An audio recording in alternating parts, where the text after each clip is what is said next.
Item ಯಾವುದೇ ಇರಲಿ try ಮಾಡಿ ಆಚಿ ಚಿಕನ್ ಮಸಾಲಾ. ಇರಾನ್ನ ಸರ್ವೋಚ್ಚ ನಾಯಕ ಖಮೇನಿ ಯುಗಾಂತ್ಯವಾಗಿದೆ. ಇರಾನ್ ದೇಶದ ಉತ್ತರಾಧಿಕಾರಿಯ ಗುಪ್ತ ಪ್ರಕ್ರಿಯೆ ಶುರುವಾಗಿದೆ ಎನ್ನುವಂಥ ಮಾಹಿತಿ ಲಭ್ಯವಾಗ್ತಾ ಇದೆ.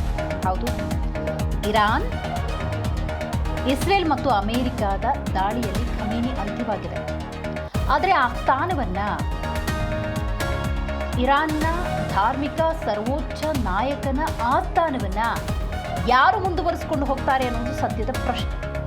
ಆ ನಿಟ್ಟಿನಲ್ಲಿ ಗುಪ್ತ ಪ್ರಕ್ರಿಯೆಗಳು ಶುರುವಾಗಿದ್ದಾವೆ ಅನ್ನುವಂಥ ಮಾಹಿತಿ ಲಭ್ಯವಾಗ್ತಾ ಇದೆ.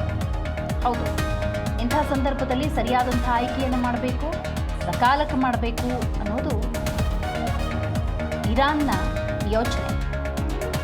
ಅಮೆರಿಕ ಇಸ್ರೇಲ್ ನಡೆಸಿದ ಜಂಟಿ ದಾಳಿಯಲ್ಲಿ ಇರಾನ್ ಸರ್ವೋಚ್ಚ ನಾಯಕ ಆಯತುಲ್ಲಾ ಅಲಿ ಖಮೇನಿ ಹತ್ಯೆಯಾಗಿದ್ದಾರೆ. ಈ ಬೆನ್ನಲ್ಲೇ ಇರಾನ್ ಆಡಳಿತ ನಡೆಸುವುದಕ್ಕೆ ಹೊಸ ನಾಯಕನಿಗಾಗಿ ಹುಡುಕಾಟ ಶುರುವಾಗಿದೆ. ಹೌದು, ಒಂದೆರಡು ಹೆಸರುಗಳು ಕೂಡ ಕೇಳಿ ಬರ್ತಾ ಇದ್ದಾವೆ. ಅದನ್ನು ಕೂಡ ನಾವು ನೋಡಬೇಕಾಗತ್ತೆ. ಮುಂದಿನ ಸುಪ್ರೀಂ ಲೀಡರ್ ಪಟ್ಟಕ್ಕೆ ಬಿಗ್ ಫೈಟ್ ಶುರುವಾಗಿದೆ. ಇರಾನ್ ಗದ್ದುಗೆಗೆ ಮೊಜ್ತಬಾ ಹೆಜಾಜಿ ಮಧ್ಯೆ ಪೈಪೋಟಿ ಏರ್ಪಟ್ಟಿದೆ. ಹಾಗಾದರೆ ಇಸ್ಲಾಮಿಕ್ ಗಣರಾಜ್ಯದ ಮುಂದಿನ ಸಾರಥಿ ಆದರೂ ಯಾರು? ನಾಯಕನ ರೇಸ್ನಲ್ಲಿ ಮಗ ಮೊಜ್ತಬಾ ಸೇರಿದ ಹಾಗೆ 4 ಹೆಸರು ಕೇಳಿ ಬರ್ತಿದೆ ಅನ್ನುವಂಥ ಮಾಹಿತಿ ಲಭ್ಯವಾಗ್ತಾ ಇದೆ. ಇರಾನ್ ಸರ್ವೋಚ್ಚ ನಾಯಕ ಖಮೇನಿ ಅವರ 2ನೇ ಪುತ್ರ ಮೊಜ್ತಬಾ ಖಮೇನಿ ದೇಶದ ಆಡಳಿತದ ಮೇಲೆ ಪ್ರಬಲ ಹಿಡಿತವನ್ನು ಹೊಂದಿದ್ದಾರೆ ಎನ್ನುವಂಥ ಮಾಹಿತಿ ಇದೆ. ಇನ್ನು ಉತ್ತರಾಧಿಕಾರಿಯಾಗುವಂಥ ಕುರಿತು ಸಾಕಷ್ಟು ಅನುಮಾನಗಳು ಕೂಡ ಮೂಡಿದ್ದಾವೆ ಅಂತ ಹೇಳಲಾಗ್ತಾ ಇದೆ. ಯಾಕಂದರೆ ಥಿಯೋಲಾಜಿಕಲ್ ಶಾಸ್ತ್ರವನ್ನು ಹೊಂದಿಲ್ಲ ಅನ್ನುವಂಥ ಆರೋಪವನ್ನು ಹೊಂದಿರೋದ್ರಿಂದಾಗಿ ಇದು ಕಷ್ಟ ಸಾಧ್ಯ ಅಂತ ಹೇಳಲಾಗ್ತಾ ಇದೆ. ಆದರೆ ಈಗ ಈ ಆಯತುಲ್ಲಾ ಖಮೇನಿ ಏನಿದ್ದಾರೆ, ಅವರು ಬಹಳ ದಿವಸಗಳ ಹಿಂದೆಯೇ ಮಗನನ್ನು ಮುಂದಿನ ನಾಯಕನಾಗಿ ರೂಪಿಸುವಂತಹ ತಮ್ಮ ಅಭಿಪ್ರಾಯವನ್ನು ವ್ಯಕ್ತಪಡಿಸಿದರು. ಹಾಗಾಗಿ ನೋಡಬೇಕು ಮುಂದೇನಾಗುತ್ತೆ ಅಂತ ಹೇಳಿ.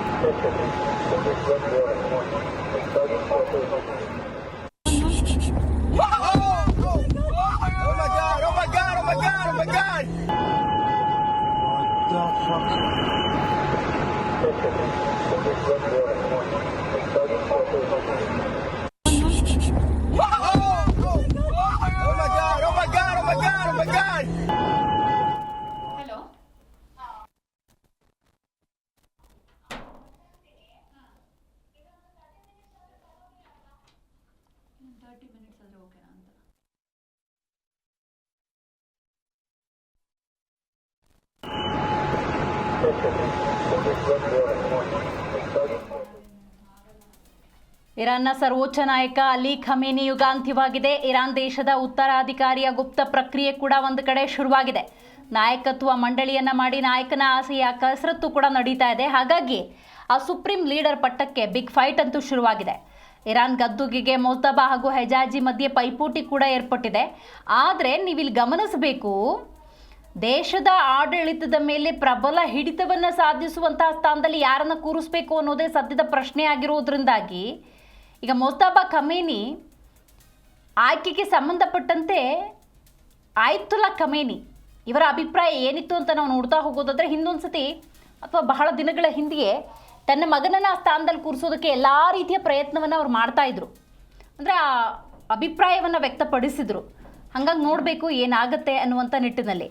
ಇದ್ರ ಜೊತೆಗೆ ಮೊಹಮ್ಮದ್ ಗೊಲ್ಲಾ ಪಾಯಗನಿ ಅಂದರೆ 1989ರಿಂದಲೂ ಖಮೇನಿಯ ಎಲ್ಲ ವ್ಯವಹಾರಗಳನ್ನು ನೋಡ್ಕೊಳ್ತಾ ಇದ್ದಂಥ ವ್ಯಕ್ತಿ ಮೊಹಮ್ಮದ್ ಗೊಲ್ಲಾ ಪಾಯಗನಿ ಆಪ್ತ ವಲಯದಲ್ಲಿ ಅತ್ಯಂತಹ ನಂಬಿಕೆಯನ್ನು ಉಳಿಸ್ಕೊಂಡಿರುವ ವ್ಯಕ್ತಿ ಅಂತ ಕೂಡ ಹೇಳಲಾಗ್ತಾ ಇದೆ. ಶಿಯಾ ಇಸ್ಲಾಮಿಕ್ ವಿದ್ವಾಂಸ ಕೂಡ, ಪರ್ಷಿಯನ್ ಕವಿನೂ ಹೌದು. ಆದರೆ ಇವರ ವಯಸ್ಸು 82. ಹಾಗಾಗಿ ಇದು ಕೂಡ ಕಷ್ಟ ಸಾಧ್ಯ ಅಂತ ಹೇಳಲಾಗ್ತಾ ಇದೆ.